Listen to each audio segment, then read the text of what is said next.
Bonjour à toutes, bonjour à tous. J'espère que vous allez bien et que vous avez passé un superbe mois de juillet. J'ai le plaisir de vous retrouver aujourd'hui pour votre guidance des énergies du mois d'août. Sachez que désormais, puisque plein de gens m'ont dit que mes vidéos étaient trop longues, j'ai décidé de les diviser en deux parties. Celle-ci accessible sur YouTube et une extension sera dispo dans l'onglet souscription et aussi sur ma chaîne Patreon. Voilà, je vous mettrai les liens en barre de description. On y va, c'est parti. On va déjà déterminer quel signe astro veut parler. Il y a 4 rétrogradations en ce moment. Saturne, Neptune, Mercure rétrograde et on a aussi Chiron. Alors, Verseau, à votre tour. Verseau, ascendant Verseau, lune en Verseau, ou si vous avez du Verseau dans votre thème astral, bien sûr que cette guidance est faite pour vous. Alors, on y va, c'est parti, on va aller voir vos énergies principales de ce mois-ci, amis Verseau. Vous êtes plutôt challengés, hein, je pense, en ce moment, de ce que je ressens et ce que je perçois. En tout cas, on a Pluton qui rétrograde, qui ne rétrograde pas, mais qui se trouve dans votre signe. Donc, Pluton qui fait son travail d'aller déterrer tous les schémas répétitifs. C'est l'arcane sans nom. Il est là pour couper avec ces schémas. Donc vous êtes en pleine peut-être introspection, des choses qui ne vont pas comme vous le souhaitiez. On a 2 cartes, connaissance sacrée et famille d'âme. Eh ben, on va les garder. Hein. Si elles parlent, elles parlent. Donc respectons-les. Alors, qu'est-ce que ça nous dit? Connaissance sacrée. Oui, il y a quelque chose que vous savez. Alors peut-être que concrètement, ça ne se passe pas aussi bien que cette connaissance sacrée, hein, quand on sait, mais qu'on n'a aucune preuve. Ça peut challenger un peu le mental. On va voir ce qui sort avec les cartes dans 2 secondes. Avec le tarot de Marseille. Ici, qu'est-ce qu'on a? Saturne, la vérité. Et oui, regardez, vos 2 planètes. Alors, il y a 2 écoles dans l'astrologie, hein, Saturne et Uranus. Uranus étant, dans l'astrologie moderne, votre planète régente. Et dans l'astrologie ancienne, Saturne était votre planète. Donc, moi, je pense que les 2, de toute façon, font leur travail, quel que soit notre signe astro. Donc, Saturne, la vérité. Là, vous transcendez, je pense, quelque chose que vous, que vous percevez. Saturne, c'est le maître du temps, c'est le maître du karma, c'est le sage, c'est l'enseignant aussi. Donc peut-être que là, vous êtes, bon, pour moi, vous êtes challengé avec Saturne. De toute façon, c'est jamais une partie de plaisir. C'est un peu, vous savez, comme l'enseignant un peu militaire. Vous savez, à l'ancienne, moi, je me souviens, j'ai un prof, il avait encore une règle. Oui, j'ai connu la règle. J'ai connu la règle.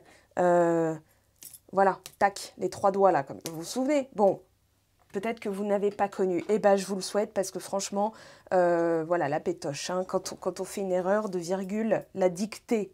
Voilà, ça c'est Saturne. Bon, on a planté le décor maintenant. On va aller voir ce que nous dit le tarot. Je vais prendre celui-ci. Alors, dans les 4 domaines qui nous intéressent, donc le professionnel sentimental, développement perso et spirituel, c'est ce que j'opère comme tirage dans la boutique, hein, le tirage des 30 prochains jours. Voilà, filmé ou non, en filmé ou en vocal, vous avez le choix. Alors, qu'est-ce qu'on a, s'il vous plaît, dans le domaine professionnel pour nos amis Verseau, sachant que ce mois-ci, bon, en août, vous pourriez être encore en situation de travail ou en vacances, ça dépend. Donc on va dans ces cas-là aussi élargir notre vision sur l'aspect projet. Hein. On est en situation de toujours vouloir quelque chose, d'avoir des ambitions, des projets tout simplement. On a la reine de coupe, on a l'ermite, 8 d'épée. Vous dépassez un 8 d'épée, ça c'est intéressant. Vous dépassez aussi quoi derrière? 4 d'épée, 8 d'épée. Une situation où vous vous sentiez bloqué, alors peut-être pas bloqué, mais en tout cas, il n'y avait pas de solution. Et là, vous vous êtes dit, ok, au lieu de regarder l'extérieur, l'ermite, c'est ce qu'il nous dit, au lieu de regarder l'extérieur, je vais plutôt regarder à l'intérieur de moi comment je me sens, pourquoi je me sens comme ça, et qu'est-ce que je peux faire pour me sentir mieux. Donc là, on va dire qu'au niveau professionnel et projet, la reine de coupe vous fait recoller à votre cœur. Elle vous fait recoller à votre, on va dire, à vos sensations, à vos ressentis. Là, vous n'êtes pas dans une action pure jus. Hein. De toute façon, avec la reine de coupe et l'ermite, on n'est pas dans ce mood-là. On est plutôt, ok, je vais laisser venir à moi, je vais observer, je vais écouter mes ressentis. Ça, c'est très important pour se reconnecter à soi, se reconnecter à son cœur. Alors, On va, dans l'extension, hein, de toute façon, poser plus de questions. On va passer maintenant au sentimental. Pour vous, amis Verseau, qu'est-ce qu'on a, s'il vous plaît? Alors, elle a voltigé. Oh, roi de denier, très bien. Alors, il y a une forme de récolte. Il y a une forme de récompense, j'entends. On va l'interroger après. Je continue. Développement perso, qu'est-ce qu'on a, s'il vous plaît? Route fortune, vous êtes en train de changer quelque chose, peut-être de changer de l'intérieur. Là, regardez, on a 2 rois déjà, roi et reine. On a un roi de bâton qui nous dit on va jusqu'au bout. Hein. On s'est lancé dans quelque chose. Et ici, on est en train de changer et on est en train de récolter. Alors, on va voir ce qu'on a aussi. On a une reine, un roi. Et en spirituel, s'il vous plaît, qu'est-ce qu'on a? Aïe, 9 de coupe renversé. Bon, d'accord, 8 de denier. Il y a une forme, ce mois-ci, globalement, il y a une forme de discipline, c'est le mot qui me vient, en termes de praticité, en termes de... Voilà, je vais m'atteler, regardez, 8 de coupe, 8 de denier, 5 de coupe. Ouais, il y a quelque chose qui s'est peut-être pas déroulé comme vous le souhaitiez. Un vœu qui ne se réalise pas, j'entends. Voilà, dans le spirituel, le 9 de coupe renversé va parler de quelque chose. C'est un peu comme si on piaffait d'impatience. Et tant qu'on regarde, par exemple, je viens de mettre ma crème que je viens d'acheter, je la mets, je l'applique sur ma peau, je regarde le miroir, hein, ermite, introspection, je regarde le miroir et je me dis, bah non, ça marche pas. Ouais, alors que c'est la pratique au quotidien, hein, c'est en se détournant du miroir.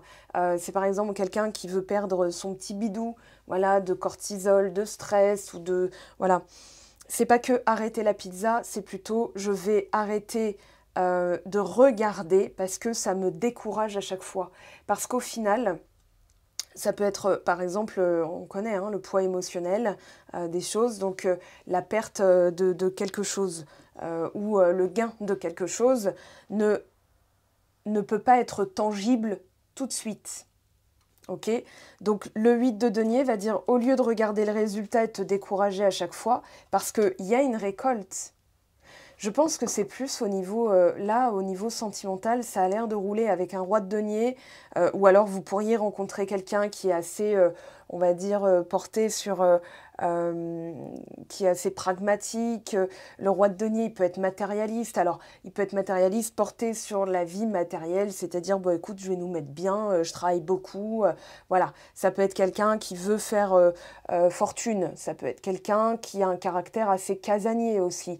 Voilà, donc je vais éviter d'interpréter trop avant, voilà, avant d'avoir la suite des cartes. Mais là, j'ai plus l'impression que c'est ce 8 de denier qui vous emmène à la reine de coupe, c'est-à-dire un peu de lâcher prise quand même avec cette reine de coupe. C'est-à-dire, voilà, je laisse venir à moi les choses, je les ressens. Et justement, famille d'âme, connaissance sacrée, c'est ce que je vous disais, il n'y a peut-être pas encore la teneur tangible, vous n'avez peut-être pas encore la concrétisation, mais vous savez que ça va se concrétiser. Seulement, si vous n'arrêtez pas de regarder dans le miroir à l'extérieur, bon alors ça a donné quoi? Imaginons, vous venez d'envoyer un message à quelqu'un, à la personne de votre cœur par exemple, et vous venez de l'envoyer, vous dites alors, est-ce qu'elle m'a répondu? Ou vous venez de rencontrer quelqu'un et vous vous dites alors, est-ce qu'elle m'aime? Eh ben, la personne va vous refouler, elle va peut-être pas vous répondre tout de suite, ou alors elle va vous dire, écoute, j'ai encore besoin d'un peu de temps pour savoir, et vous allez vous dire, bah voilà, c'est raté. Vous voyez? Donc, j'ai l'impression que là, vous êtes un peu en train de changer les choses. Moi, ce qui me marque, j'allais dire ce qui me frappe, mais non, ça ne me frappe pas. Hein, c'est pas un joli mot en plus, on a envie de mots qui véhiculent de la joie, de la positivité. Donc, ce qui est marquant dans votre tirage, c'est l'énergie d'eau, énergie de terre, énergie ambivalente, ambidextre, mi-figue, mi-raisin, à voile et à vapeur. Donc là, il n'y a pas de sexe, il n'y a pas d'énergie yin ou yang. C'est les deux. Et là, on a une énergie yin encore, donc féminin. Coupe, denier, Donc vous êtes en train de planter, d'arroser. Vous voyez, j'ai vraiment cette image. Je plante, j'arrose. Mais si tout de suite je m'attends à manger ma tomate alors que je viens de planter la graine et je viens juste de faire mon petit carré de terre où je viens de planter la graine et je me dis, bon alors, cette tomate, hein, ah bah non, j'ai pas le droit de la manger. Donc vous arrêtez d'arroser et ça ne peut pas prendre dans la matière. Et là, le 8 de denier est très clair. Il va falloir changer votre pratique, il va falloir changer quelque chose. Parce que si tout de suite vous plantez, vous arrosez, vous venez le lendemain, vous dites non, il n'y a toujours pas de tomates, vous vous découragez, vous arrêtez d'arroser, donc il n'y aura pas de tomates, et bien vous avez été exaucé, quelque part. Mais ce n'était pas ce que vous vouliez, c'était ce sur quoi vous étiez concentré, que vous concrétisez. C'est aussi, je pense, spirituellement, une petite, on va dire, une petite leçon. Alors, moi, je ne le vivrais pas comme une leçon, vous voyez, je le vivrais comme un cadeau, mais bon, après, ça dépend de nos perceptions, ça dépend de la gravité, de comment on doit le vivre, etc., etc. Hein, il y a des leçons spirituelles, on doit les vivre comme ça, et d'autres, elles nous passent au-dessus, parce que forcément, on ne va pas les voir comme une leçon, mais plutôt, ouais, je m'en fous, en fait. Donc, ça dépendra de vous, mais moi, je le vivrais un peu comme, vous savez, quelqu'un qui nous a fait un petit tour, qui nous a joué un petit tour pour nous apprendre quelque chose de nous-mêmes. Ah bah tiens, voilà, puisque tu veux pas entendre, et bah, je vais te montrer d'une façon différente. Donc là, j'ai l'impression que... Alors, au niveau de la récolte, hein, on a vraiment ce roi de denier qui nous dit, oui, tu es en train de récolter au niveau sentimental. Peut-être que vous êtes trop porté sur la concrétisation de quelque chose et ça bloque un peu la fluidité. Hein, parce qu'un œuf de coupe renversé, on ne va pas l'ignorer. Je ne vais pas vous dire que tout va bien se passer ce mois-ci. Je vais plutôt vous dire, pour que ça se passe bien, voici ce que vous devez appliquer. Voilà, et on va étayer ça un petit peu plus dans l'extension. Alors, qu'est-ce qu'on a avec la reine de coupe? 7 de bâton. Au niveau sentimental, qu'est-ce qu'on a? Ah, le mental. Regardez, hein. 7 de bâton, le stress, la lutte. Vous voyez les mots-clés, comment ils viennent nous parler? Énergie yang, le voilà, notre yang compétitif, notre yang testostéroné, notre yang qui « je veux, il faut, je dois, bah », et ça c'est une lutte. Alors que si vous lâchez prise, ça m'a fatiguée de parler comme ça. Vous voyez, ça m'a vraiment fatiguée, j'ai dû reprendre mon souffle en me disant parler comme Schwarzenegger et Stallone, ça va aller 2 secondes. Donc oui, c'est ça que vous êtes en train de modifier. Ce serait marrant qu'ici on ait yin et yin. Vous voyez, yang, yang, hop, ça change, hop, yin. Alors, si on a le 9 de coupe à l'endroit, c'est cool. Allez, pour nos amis Verseau, on a un 10 de bâton. Ouais, qui marque la fin d'un cycle. 10, 10. J'aime bien. J'aime bien quand ça se passe comme ça. 10, 10, fin d'un cycle, fin d'un challenge, fin d'une lutte. Je vous dis ça, il est midi 34. Voilà, 1, 2, 3, 4. 1, 2, 3, 4. Donc, fin d'une lutte, fin d'un cycle pénible, de pénibilité, de je galère. En fait, c'est comme si vous deviez appliquer maintenant en détente. Au lieu de vous dire, il faut que je fasse ça. Tiens, je vais essayer. Non, je vais essayer. Essayer, c'est de l'ordre de la tentative ou de l'échec. Je vais tout faire pour réussir, mais je me laisse le temps. Voilà, des fois, je vous raconte cette anecdote vite fait, vraiment vite fait. Vous allez voir que j'ai réussi, moi, à canaliser mon mental. Hein, je suis signe d'air, cousine de vous. Et situation un peu, pas gravissime, mais une petite deadline quand même. Hein, c'est-à-dire, voilà, je suis coincée avec mon compagnon, on est coincé dans les Caraïbes. Les moyens matériels et financiers ne sont pas à la hauteur de notre ambition, qui est de rentrer en métropole. Donc, panique sur le Titanic, enfin de sa part. Lui, très pragmatique, hein, comment faut faire, comment on va faire, comment machin. Et je lui dis, wow, ouais, ok, bah tu sais quoi, c'est pas nous qui allons chercher la solution, c'est la solution qui nous cherche. Bah regardez, genre, qu'est-ce qu'elle me raconte? Elle a fumé ou quoi? Non, je vous rassure, c'est pas quelque chose que je fais. Mais je lui ai dit, tu sais quoi, je vais aller à la plage. Il me fait, c'est ça ta solution? Je dis, ouais, je vais à la plage. Je vais aller me détendre, je vais aller me baigner, je vais aller faire la naïade, la sirène, le dauphin, je vais faire une roulade dans les vagues. Ça va me détendre un petit peu. Voilà. Donc, qu'est-ce qui se passe? Moi, je suis en mode reine de coupe. Je laisse venir à moi. Qu'est-ce qui se passe? Je croise un Français, donc un des seuls qu'on a croisé sur l'île dans laquelle on était, vraiment une île perdue au fin fond de la mer. Hein. Et il me dit, ah bah je pars dans 2 semaines et tout, venez à ma fête, etc., etc. Donc ok. Et je lui dis, tu as réussi à trouver un billet? Parce que les billets à l'époque étaient à 1200, 1400, 1200 balles par tête. Voilà. Donc autant vous dire qu'on peut pas on peut pas se délester comme ça de cette somme. Et on avait beau chercher, pas de solution. Donc monsieur était en train de paniquer un peu. Je le laisse à la maison, je vais à la plage. Je croise ce Français qui me dit, ah bah non, en fait, si tu tapes Roissy, c'est sûr que tu vas trouver des billets, mais alors exorbitants, et tu vas devoir lâcher un rein pour pouvoir entrer. Par contre, si tu passes par d'autres aéroports proches, on va dire, de la France, et qu'ensuite tu prends un autre avion ou alors le train, moi je préfère le train en empreinte carbone, c'est un peu plus cool, et ben là voilà. Donc je me baigne, je me dis super, j'ai une solution. Et donc je rentre, je dis ça à monsieur qui se précipite. Ah bah ouais, ok, c'est cool, on a déjà une solution beaucoup plus simple. Et là, ma mère m'appelle en me disant, l'ordi de ton père a lâché, le tien est encore à la maison, t'as voulu le vendre, j'avais pas réussi à le vendre en novembre. Là, elle m'appelle, on est au mois d'avril, et elle me dit, est-ce que je peux te le racheter? Donc voilà, et c'est comme ça qu'on a eu finalement nos billets d'avion. Donc les solutions sont bel et bien venues à nous. Voilà, j'ai pris 3 minutes pour vous raconter l'anecdote parce que déjà c'est du vécu. Ensuite, il y a derrière ce que j'ai appliqué, c'est-à-dire du lâcher-prise, de l'acceptation, de la détente, de la relaxation, baignade. Si vous n'avez pas de mer sous la main, c'est pas grave, allez en forêt ou détendez-vous en vous disant et si en fait ça se passait bien, parce que votre mental il va toujours voir les choses comme un danger, il est fait pour, c'est néandertalien, c'est reptilien, c'est ah faut que j'attaque ou alors faut que je me carapate. Donc forcément, attendez, il y a j'ai un ami qui est en train de réagir à mes reels d'Instagram que je lui ai envoyé en comment dire, frénétiquement hier soir parce que je regardais les JO et en même temps je lui envoyais des conneries de chatons, de chiens. Voilà, je lui ai envoyé une vidéo d'un chien qui est au spa. Il y a des spas pour chiens maintenant au Japon. Donc voilà, comme il a un chien, je partage. Donc il est en train de réagir et ça fait vibrer mon téléphone et ça me gêne. Et j'espère que ça n'a pas gêné votre écoute. Et ben voilà, le mental 4 d'épée. Donc là, alors, les cartes ne me font pas vraiment mentir. J'avais dit que ce serait peut-être du yin ici, mais on a finalement 2 cartes passives.